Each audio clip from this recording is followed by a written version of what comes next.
ലോക പരിസ്ഥിതി ദിനത്തിൻ്റെ ഭാഗമായിട്ട് ജൂൺ 5-ന് നമ്മൾ കുറച്ച് വിദ്യാലയങ്ങളിലും അതേ രീതിയിൽ ദേവാലയങ്ങളിലൊക്കെ നമ്മൾ കുറച്ച് ഔഷധ സസ്യങ്ങളും അതോടൊപ്പം തന്നെ ഫലവൃക്ഷങ്ങളും ഒക്കെ നമ്മൾ കുറേ വിദ്യാർത്ഥികൾക്ക് കൈമാറുന്നുണ്ട്.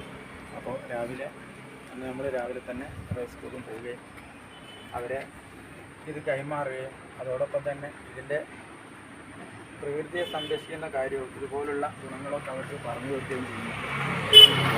ജൂൺ 5-ന് ഞാനിങ്ങനെ ഒരു പരിപാടിയായിട്ട് ഇറങ്ങുന്നുണ്ട്. അതിന് നിങ്ങൾക്ക് സപ്പോർട്ട് ഉണ്ടാവുക.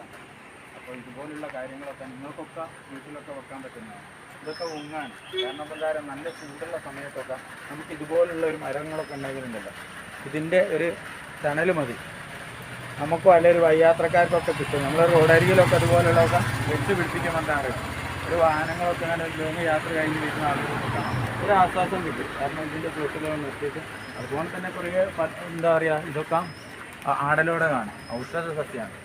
അപ്പോൾ ഇതൊക്കെ നമ്മൾ എന്താ പറയുക, ചുമ, കഫക്കെട്ട്, അലർജി അതുപോലുള്ള പ്രയാസങ്ങളൊക്കെ അനുഭവിക്കുന്ന ആളുകൾക്കൊക്കെ വളരെ നല്ലതാണ്. അതായത് ഇത് വാദം കൊല്ലി, ഇതിൻ്റെ പേര് പോലെ തന്നെയാണ് ഇതിൻ്റെ ഗുണങ്ങളും.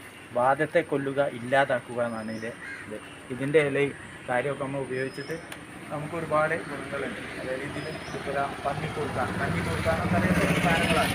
ഇതൊക്കെ ഒരുപാട് ഔഷധ ഗുണങ്ങളുള്ളതാണ്. അപ്പോൾ നമ്മൾ ഇതുപോലുള്ള സംഭവങ്ങളൊക്കെ വെച്ച് പിടിക്കുന്ന സമയത്ത് പലർക്കും ഉപകാരപ്പെടും. അപ്പോൾ ഇതുപോലെ ആവശ്യമുള്ള ആളുകളൊക്കെ ഉണ്ടെങ്കിൽ ബന്ധപ്പെടുക. അപ്പോൾ ഇത് ചെയ്യാൻ കഴിയുന്നതാണ്. ഒരാൾ വെച്ച് പിടിപ്പിച്ചാൽ അത് പലർക്കും ഉപകാരപ്പെടും. അപ്പോൾ ഇതുപോലുള്ള നല്ല നല്ല വീഡിയോകളൊക്കെ ഇഷ്ടപ്പെട്ടാൽ ലൈക്ക് ചെയ്യുക, കമൻറ്റ് ചെയ്യുക, ഷെയർ ചെയ്യുക. അടുത്ത നല്ലൊരു വീഡിയോ ആയി കാണുന്നവരെ എല്ലാവർക്കും നന്ദി, നമസ്കാരം.